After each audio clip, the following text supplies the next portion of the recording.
Hi hello ನಮಸ್ತೆ ನನ್ನೆಲ್ಲ ರೈತ ಬಾಂಧವರಿಗೆ ನಿಮ್ಮ ಪ್ರೀತಿಯ ಗಾದಲಿಂಗ ಮಾಡುವ ನಮಸ್ಕಾರಗಳು.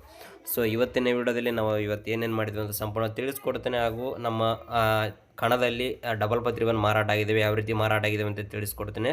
ದಯವಿಟ್ಟು ನಮ್ಮ ಪೇಜ್ನ ಫಾಲೋ ಮಾಡಿ, ಓಕೆನಾ? ಬನ್ನಿ ಇವತ್ತಿನ ವ್ಲಾಗ್ನ ಸ್ಟಾರ್ಟ್ ಮಾಡೋಣ. ಸೊ ಇವತ್ತು ನಾವು ಬೆಳಗ್ಗೆನೇ ನಂದು ಸಿಜೆಂಟ ಮಂಡೆ ಹಾಕೋದಿತ್ತು. ಸೊ ಹಾಕ್ತಾಯಿದ್ದೀನಿ, ನೀವು ಇಲ್ಲಿ ನೋಡ್ತಾ ಇರ್ಬೋದು 2043 ಸಿಜೆಂಟನ ಒಂದು ಅರ್ಧ ಎಕರೆದು ಒಂದು 3 ಕ್ವಿಂಟಲ್ ಆಗ್ಬೋದೇನೋ. ಸೊ ಅದಷ್ಟನ್ನು ಮಂಡೆ ಹಾಕ್ತಾಯಿದ್ದೀನಿ. ಸೊ ಮಂಡೆ ಹಾಕೋದ್ರ ಜೊತೆಗೇ ಇವತ್ತು ನಾವು ಡಬ್ಬಿ ಕೂಡ ಹಾರಿಸ್ತಾ ಇದ್ವಿ. ನೀವು ಇಲ್ಲಿ ನೋಡ್ತಾ ಇರ್ಬೋದು, ಡಬ್ಬಿ ಕೂಡ ಹಾರಿಸ್ತಾ ಇದ್ವಿ. 6:30 ನಾನು ಬಾಜ್ ಮಾಡೋಕೆ ಕುಂತಿದ್ದೀನಿ. ಸೊ 10:11 ಗಂಟೆ ಆಗಿತ್ತು. ಸೊ ಬಾಜ್ ಮಾಡೋಕೆ ಕುಂತಿದ್ದೀನಿ. ಸೊ ಇನ್ನು ನಮ್ಮ ಕಣದಲ್ಲಿ ಇಲ್ಲೇ ನಾವು ಮಂಡ್ಯ ಹಾಕಿದ್ವಲ್ಲ, ಸೊ ಈ ಮಂಡ್ಯ ಪಕ್ಕದಲ್ಲಿನೇ ನಮ್ಮದು ಡಬಲ್ ಪತ್ರಿವನ್ ಬೇರೆಯವರು ಮುಗಿದಿದ್ದಾವೆ. ಯಾವ ರೀತಿ ಮುಗಿದೇವೆ ಅಂತೇಳಿ ತಿಳಿಸ್ಕೊಡ್ತೇನೆ. ಸೊ ನೀವು ಇಲ್ಲಿ ನೋಡ್ತಾ ಇರ್ಬೋದು, ಭಾಳಷ್ಟು ದೊಡ್ಡ ದೊಡ್ಡ ಕಣಗಳಿದ್ದಾವೆ. ಸೊ ನೀವು ಇಲ್ಲಿ ಪ್ರೆಸೆಂಟ್ ನೀವೇನು ನೋಡ್ತಾ ಇದ್ದೀರಲ್ಲ, ಇದು ಬಂದ್ಬಿಟ್ಟು 18,500 ರೂಪಾಯಿ ಮಾರಾಟ ಆಗಿದೆ. ಡಬಲ್ 531 ಊರಲ್ಲಿನೇ ಮಾರಾಟ ಆಗಿದೆ, 18,500 ರೂಪಾಯಿ.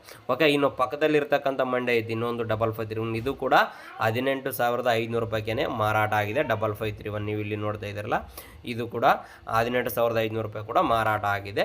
ಇನ್ನೊಂದು ಚೆನ್ನಾಗಿದೆ ಕಾಯಿ, ನೀವು ಇಲ್ಲಿ ತೋರಿಸ್ತೀನಿ ನೋಡ್ರಿ. ಈ ಕಾಯಿ ಬಂದ್ಬಿಟ್ಟು ನೀವು ಇಲ್ಲಿ ನೋಡ್ತಾ ಇರೋದು, ಇದು 19,500 ರೂಪಾಯಿಗೆ ಮಾರಾಟ ಆಗಿದೆ. ಸೊ ಎಲ್ಲರೂ ರೇಟ್ ಡೌನ್ ಆಗಿದೆ ಅಂತ ಹೇಳ್ತಾ ಇದ್ದಾರೆ. ಸೊ ನೀವು 18,500 ಕಾಯಿ ನೋಡಿದ್ರಲ್ಲ, ಅದು ಬಂದ್ಬಿಟ್ಟು ಎರಡನೇ ಸರಿ ಹರಿದಿರೋದು. ಸೊ ಬ್ಯಾಡಗಿಲಿ ಕೂಡ 22-23 ಸಾವಿರ ಟಾಪ್ ಕಾಯಿ ಹೋಗ್ತಾ ಇದ್ದಾವೆ, ಓಕೆನಾ?